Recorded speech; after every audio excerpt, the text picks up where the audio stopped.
What is up, everyone? Bingo here. I'm with the Dual Factory for this week's episode of X2 Drop, our Yu-Gi-Oh podcast we do where we talk about anything that's relevant to the game. And this week, we had some unfortunate news from Konami being pretty much organized play for the rest of the year, at least. It actually doesn't have a date on it, it just says indefinitely, is basically canceled. So in this update on their official website, they said the following. For the U.S., that is, YCS Minneapolis, which was in August, canceled. WCQ canceled. An organized play and promotional events, which basically your OTS store, Konami sanctioned tournaments, are postponed indefinitely until further notice. And obviously, this is because of what's going on in the world, and I get it. But it is a sad day, and that's kind of what we want to talk about. So, like, what we can expect to be doing the rest of the year, how we think this is going to affect the game in the long run, because, you know, it is a physical card game. We can only hold out for so long. So, Joe, what did you think of the news? Well, I think everyone's now the big sad. But no, it is kind of disappointing. I get it. Especially with everything going on in the world, it's a very scary place, right? I was super excited to get at least going back to at least the local level, and now even if they do open for unofficial events and stuff like that, it's kind of pointless now. Especially since regionals and bigger events aren't starting anytime soon, which is like I said, 100% understandable. It's still it's disappointing, especially because you said it is a physical card game. You can only do so much online. I'm not a big fan of switching stuff over to remote duels, so on and so forth.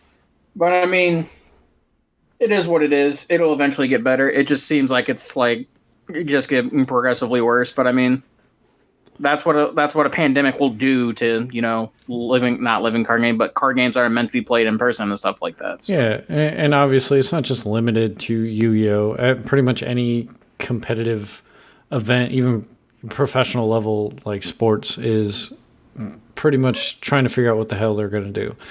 So right now, we could have saw this coming. They updated their policy to kind of be geared towards the situation with stuff like once organized play does resume, these guidelines are set in place. And honestly, reading those, I was basically saying I don't plan on going to a regional until well after this is resolved, because there's no way I'm going to play with those restrictions, and there's no way, not because I wouldn't do them, but I feel like the Yu-Gi-Oh community just would not stick to the guidelines set in place.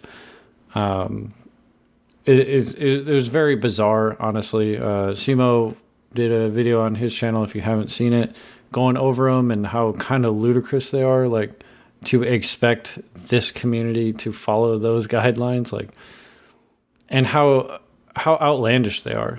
To play this game, you need physical interaction. What were the highlights of it? Because I'm having a hard time remembering.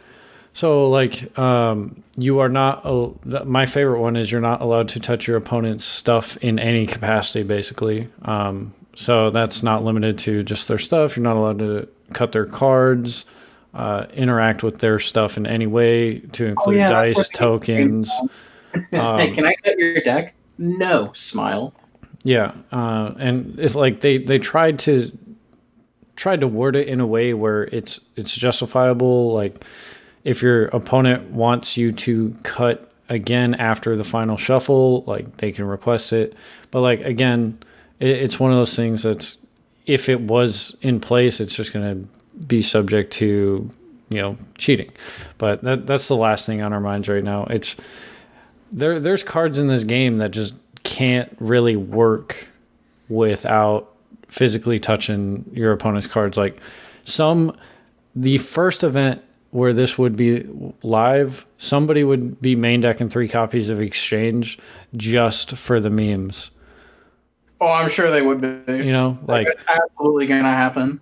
There'd be a group of people that go in playing Exchange strictly because they want to call a judge over it.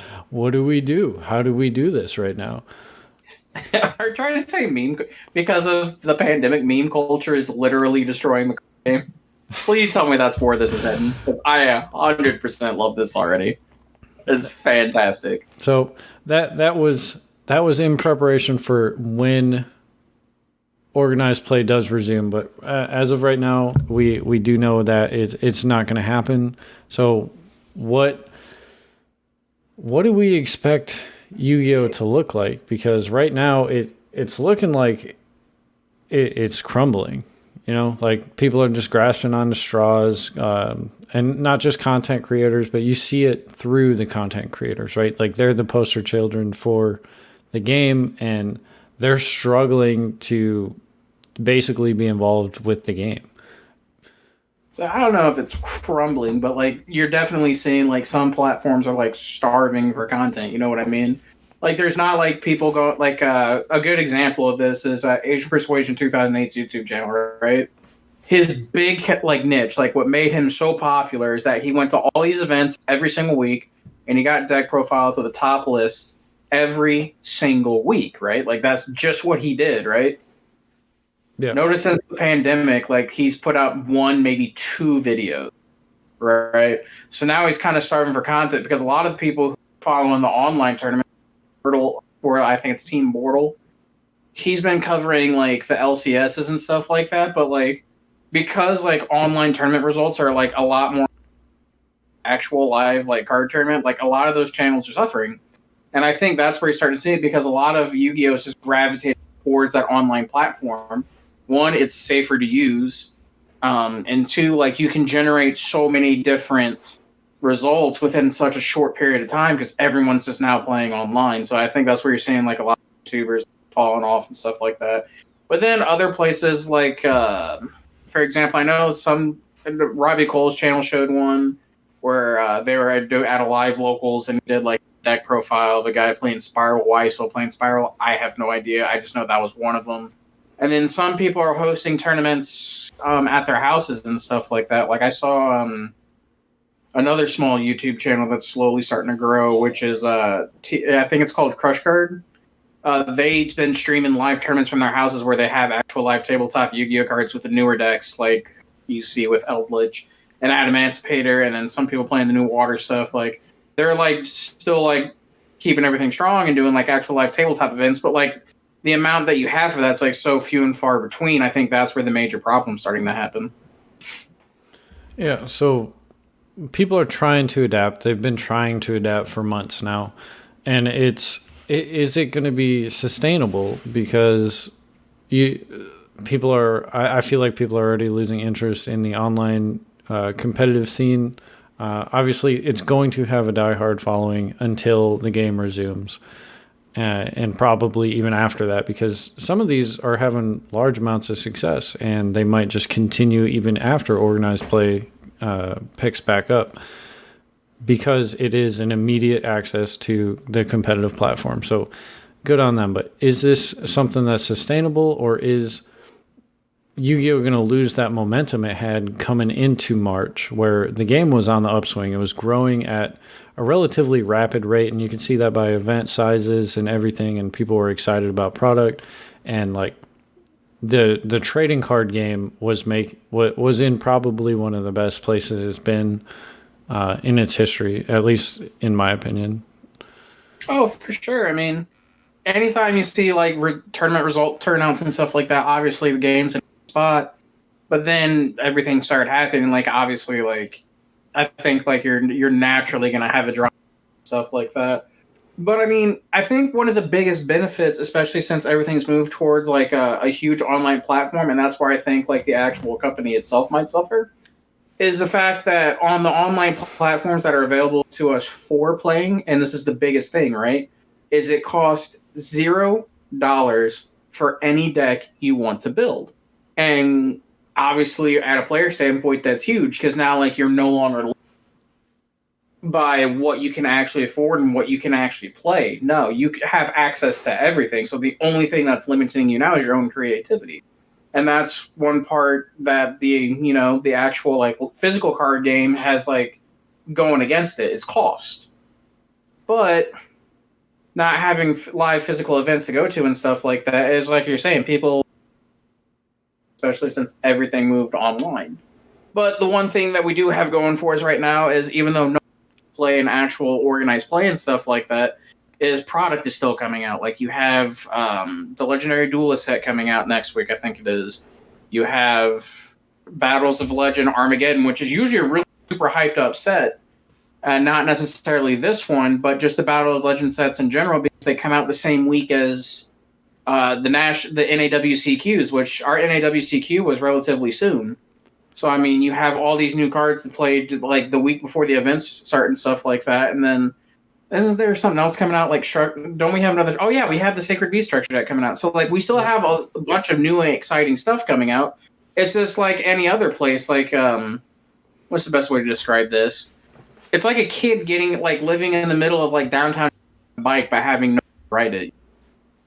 Yeah, like there's this year for product. Like I feel like the main sets have been good. The subsets have been really exciting. The off schedule products like the weird structure decks and the side products, like I feel like they've all been really, really well built this year. Like, yeah, you can complain about everything, but by and large, we've gotten some good stuff and stuff I want to play.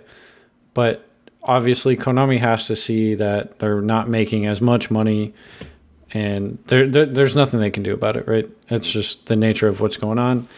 But we missed out on it, basically, and we're going to miss out on an entire year of competitive play with some of the most exciting cards in the game's history, like as far as like individual impact being released. And we see that they didn't touch anything on the ban list, and the general consensus is because product has not gotten to be played with in a physical event. My question is, are they going to continue to hold that logic for the foreseeable future until organized play resumes? Because if they do that, we're going to have 8 months worth of product with no bans, and shit's going to get real crazy real quick. I don't know. I think that might make it super exciting whenever we actually get to go back to playing actual events. Because, like, yeah, like if there's no events, obviously there's no like pool or anything like that to build a ban list off of. Unless they're actually following the online platform, then that might actually make the game a little interesting. But I mean, that's actually super exciting to think about, because what is it? For the foreseeable future, like there's not going to be any new events until at least 2021. That's what it seems like everything's trending to, right? So yeah. We're just going to kind of have to live with that. But like, I mean, that seems super exciting. Like that's 8, 9, possibly 10 months worth of just like new stuff all crammed into one format, bro. Super exciting. Now, obviously, there's going to be a lot of degeneracies there, but I mean, like, we might actually see a format to the point once we get to that stage where there's like 7, 8, 9, maybe 10 playable decks. That reminds me so much of 2014 format. That might actually be super exciting, although I think like there's like a lot of FTKs and stuff like that. So that might be a little distressing, but I mean, other than that, like, you have options. That seems super exciting. Yeah, and with that being said, if they do keep that logic of I'm not going to touch anything because it hasn't gotten play and it's just going to continue to be that way, you can argue that this is one of the safest times to invest in new product in the game's history, because if it's not going to get touched, right before this COVID thing happened, the $100 price cap for vendors, so vendors are willing to buy stuff up relatively on the cheap end at the beginning and force up the price into over $100.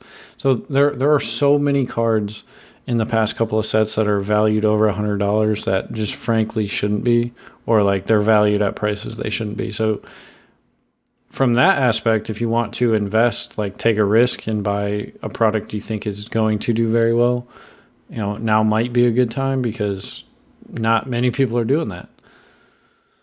Well, I mean, there's a lot of cards right now that are like super cheap that I think you could actually like say invest in. Like, what is it?